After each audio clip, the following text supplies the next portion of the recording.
भाभी मेरे लिए कॉफी बन गई या नहीं? आपको तो पता है ना मैं चाय नहीं पीती, मुझे कॉफी चाहिए होती है। और भाभी मेरे लिए आपने चाय के साथ हलवा बना दिया या नहीं? मेरे नूडल्स का क्या हुआ भाभी?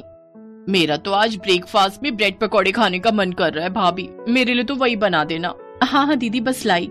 कुछ देर बाद फिर नीरज उनका भाई सबके लिए एक बड़ी सी ट्रे में रखकर उनकी फरमाइशों का सामान रख कर लाता है। ये लो दीदी तुम्हारी कॉफी, तुम्हारा हलवा, ये ब्रेड पकोड़ा और ये नूडल्स। लेकिन भैया ये सब आप क्यों लेकर आए हो? भाभी भी तो ला सकती थी ना। मैं तो बस यहाँ तक लाया हूँ, लेकिन बनाया तो सब उसी ने है। आखिर वो बेचारी अकेली कितना कुछ करेगी। देखो तो अपनी पत्नी की कितनी चिंता है इसे, अभी से जोरू का गुलाम बन गया है। ऐसी कोई बात नहीं है दीदी, आप सबकी इतनी सारी फरमाइशें होती हैं और वो बेचारी काम करने वाली अकेली। हाँ तो हम कौन सा रोज रोज आती हैं यहाँ? और वैसे भी अगर हमें यहाँ आकर भी काम ही करना है तो फिर हमारा मायके में आने का क्या फायदा? मायका आराम करने के लिए होता है, काम करने के लिए नहीं। और जब हमारी ननद आती है तो हम भी तो उनकी खातिरदारी करती हैं। और अगर आपको हमारा यहाँ आना पसंद नहीं तो हम यहाँ नहीं आएंगी।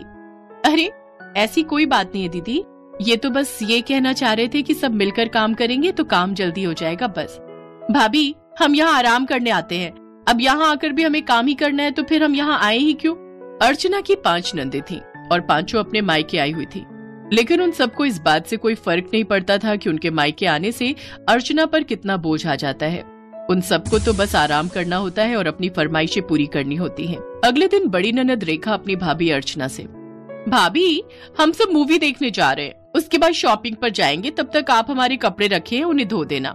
और भाभी मेरे लिए ना शाही पनीर, रोटी और प्याज के और गोभी के पकौड़े बना दीजिएगा, मेरा ये खाने का बहुत मन है, तो प्लीज वो बना दीजिएगा रात को।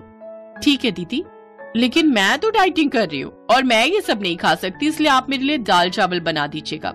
और मेरा तो फास्ट है, इसलिए मेरे लिए फ्रूट चाट बनाकर तैयार रखिएगा। ठीक है, लेकिन दीदी वो क्या हुआ भाभी? खुलकर कहो। आप सब तो जानती हैं दीदी मैं गर्भवती हूँ और अभी कच्चे दिन है ना, तो मैं जल्दी थक जाती हूँ। भला मैं अकेले इतना सब काम कैसे कर पाऊंगी? अगर आप में से कोई मेरी हेल्प के लिए घर पर ही रुक जाता तो ठीक रहता। रहने दो भाभी, आपको तो बस बहाने चाहिए काम ना करने के। अरे अभी तो शुरुआती दिन है, पेट भी इतना नहीं निकला, तुम आराम से काम कर सकती हो। अरे भाभियां तो अपनी नंदों पर जान छिड़कती हैं, लेकिन एक आप हो जो हर वक्त बस हमें काम के लिए ही कहती रहती हो। खैर छोड़ो, चलो हमें देर हो रही है, मूवी शुरू हो जाएगी। 5 नंदे मूवी देखने चली गई। बेचारी अर्चना को सारा काम अकेले ही करना पड़ा। फिर रात को वो इतना ज्यादा थक गई कि वो चल भी नहीं पा रही थी। उसके पति नीरज की नजर उसके पैरों पर गई।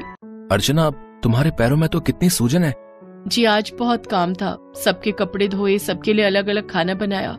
शायद सारा दिन खड़े रहने की वजह से ये सूजन आ गई। अब बस रोटियां बेलनी रह गई हैं, वो बेल लेती हूँ फिर आराम कर लूंगी। रोटियां वो खुद आकर बना लेंगी, तुम आराम करो जाकर। तभी वहाँ 5 बहनें आ जाती हैं। वाह भैया वाह, अब हम बाहर से थकी हारी आकर रोटियां बनाएंगी। हमें काम के लिए कह रहे हो और अपनी पत्नी को आराम के लिए। उसने थोड़ा सा काम क्या कर लिया, तुम तो उसी की साइड लेने लगे। इसे थोड़ा सा काम कहती हो तुम? देख भी रही हो उस अकेली ने इतने सारे कपड़े धोए, तुम सबकी तरह तरह की फरमाइशें पूरी की। प्रेगनेंसी की हालत में भी वो कितना काम अकेले कर रही है और तुम लोगों को उस पर जरा भी दया नहीं आई। खुद तुम सारा दिन घूम रही थी और वो ऐसी हालत में भी काम कर रही थी। ऊपर से आप कह रही हो कि मैं उसे सपोर्ट ना करूं। बस भैया, अब तो आप अपनी पत्नी को ही सपोर्ट करेंगे। अब बहनें तो आपके लिए कोई मायने ही नहीं रखती। तुम सब बात को कहां से कहां लेकर जा रही हो? देखिए आप बहसबाजी मत कीजिए, मैं रोटियां बना देती हूँ। फिर अर्चना सबके लिए रोटियां बनाती है। फिर नीरज उसे दवाई देता है जिसे वो खाकर आराम करती है। लेकिन फिर जब वो अगली सुबह सोकर उठती है तो सारा घर बिखरा पड़ा हुआ होता है।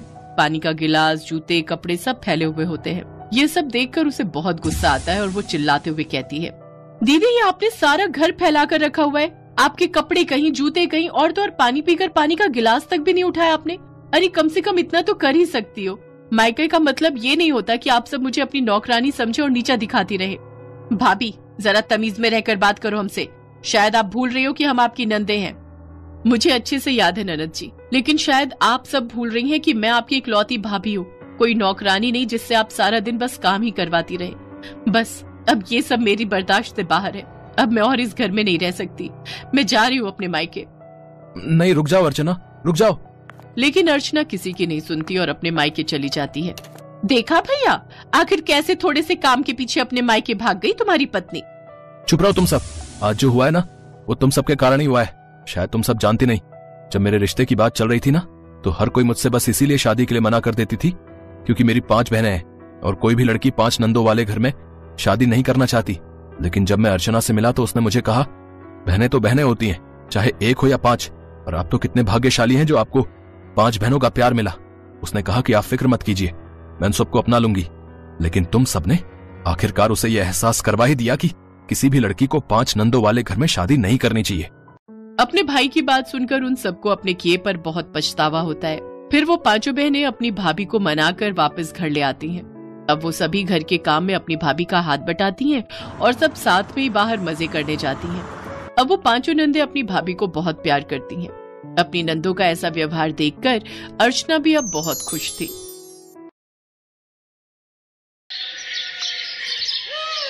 रमोला के 5 लड़के अब जवान हो गए थे और सबकी शादी की उम्र भी हो गई थी। रमोला को अब उनकी शादी की चिंता सताने लगी थी। फिर एक रोज उनका खानदानी पंडित अर्चना नाम की लड़की का रिश्ता उसके सबसे बड़े बेटे अशोक के लिए लाता है।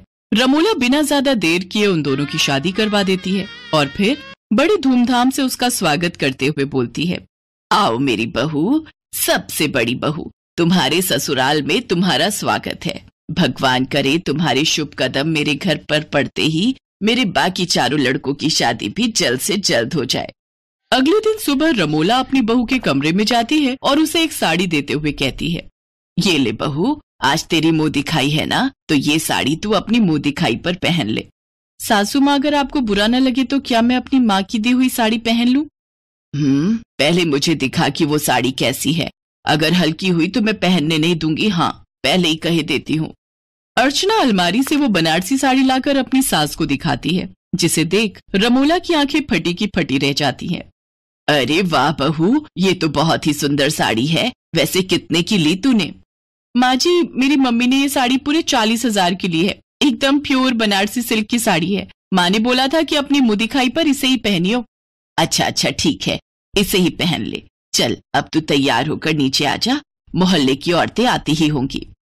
कुछ देर बाद अर्चना तैयार होकर नीचे आती है। उसकी साड़ी देख सभी औरतें हैरान रह जाती हैं। तभी उसमें से ममता नाम की एक औरत कहती है, वाह रमोला बहन, तुमने बहू को मुंह दिखाई पर बहुत ही महंगी साड़ी गिफ्ट की है।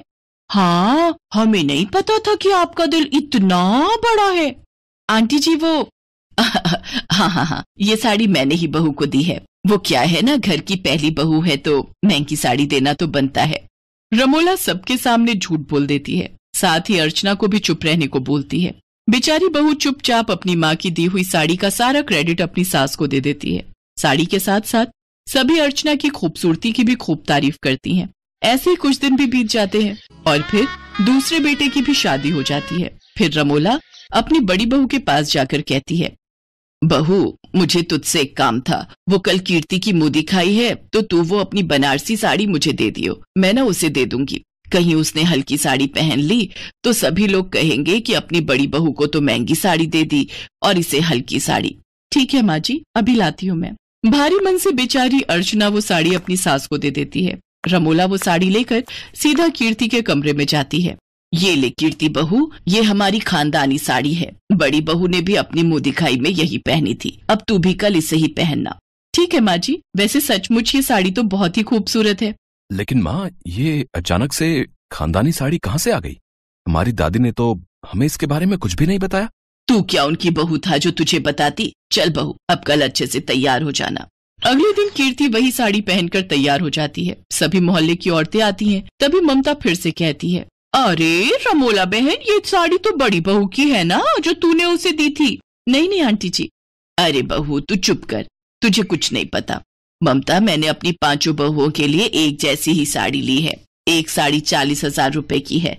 वो क्या है ना, मैं नहीं चाहती कि मेरी 5 बहुओं को ये लगे कि उनके साथ भेदभाव हुआ है। अरे ये सासू माँ झूठ क्यों बोल रही हैं? उन्होंने तो कहा था कि ये खानदानी साड़ी है। इसी दुविधा में कीर्ति मुंह दिखाई के बाद अपनी जेठानी के कमरे में जाती है और उससे इस बारे में पूछती है तो अर्चना उसे सारी बात बताती है। दीदी ये तो गलत बात है, सासू माँ और कितना झूठ बोलेंगी, वो भी आपकी माँ की दी हुई साड़ी को लेकर। चलिए हम अभी सासू माँ से इस बारे में बात करते हैं। नहीं कीर्ति, हमें अपनी ससुराल को और अपनी सास का मान रखना ही होगा, यही हम बहुओं का फर्ज है। ऐसे ही कुछ महीने बाद रमोला की बाकी तीनों लड़कों के लिए 3 सगी बहनों का रिश्ता आता है, जिसके लिए रमोला मना कर ही रही थी कि तभी उसका छोटा बेटा धवल उसे रोक लेता है। लेकिन माँ, वो तीनों लड़कियां हम तीनों भाइयों को पसंद हैं, फिर आप मना क्यों कर रही हो? क्योंकि सासू माँ के पास 3 बनारसी साड़ियां नहीं है ना, इसलिए। कीर्ति चुप। फिर अपने बच्चों की मर्जी के आगे रमोला को झुकना पड़ता है और वो अपने तीनों बेटों की शादी 3 बहनों कुसुम, सीमा और पूजा से कर देती है। रमोला अपनी तीनों बहुओं का गृह प्रवेश करती है। तभी उसकी पड़ोसन ममता उसे कहती है, अरे वाह रमोला, अब तो तेरी 3 बहुएं एक साथ आई हैं। मैं तो बेसब्री से इनकी मुंह दिखाई का इंतजार कर रही हूँ कि ये तीनों एक साथ बनारसी साड़ी में कैसी लगती हैं। माँ जी, आंटी किस साड़ी की बात कर रही हैं? मैं बताती हूँ मेरी देवरानियों। सासू माँ ने अपनी 5 बहुओं के लिए 40,000 वाली महंगी बनारसी साड़ी खरीद रखी है। कल तुम सब पहनोगी अपनी अपनी बनारसी साड़ियाँ। अरे मैं तो कहती हूँ कल 5 बहुओं को एक साथ बनारसी साड़ी पहनाकर मुंह दिखाई करवा दे। जब 5 एक साथ आएंगी तो कितनी अच्छी लगेंगी। वाह आंटी, कितना अच्छा आइडिया है। कीर्ति, तुम सब कुछ जानते हुए भी ऐसा क्यों बोल रही हो? क्योंकि एक ना एक दिन तो झूठ का अंत होना ही है ना दीदी।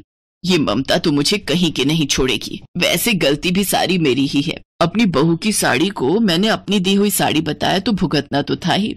अगले दिन सभी बहुएं अपनी सास से साड़ी मिलने का वेट कर रही थी। तभी रमोला उनके पास आती है और कहती है, अर्चना बहू, मुझे माफ कर दे। मुझे अपना एक झूठ छुपाने के लिए न जाने कितने झूठ बोलने पड़े।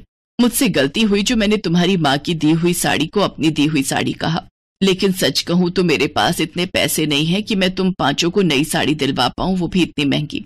ऐसी नौबत नहीं आएगी माँ जी। वो कैसे? क्योंकि कुसुम दीदी ने कल ही हमें सब सच बता दिया था और हमारे पतियों ने हमें बिल्कुल अर्चना दीदी जैसी साड़ी हिलाकर दे दी थी।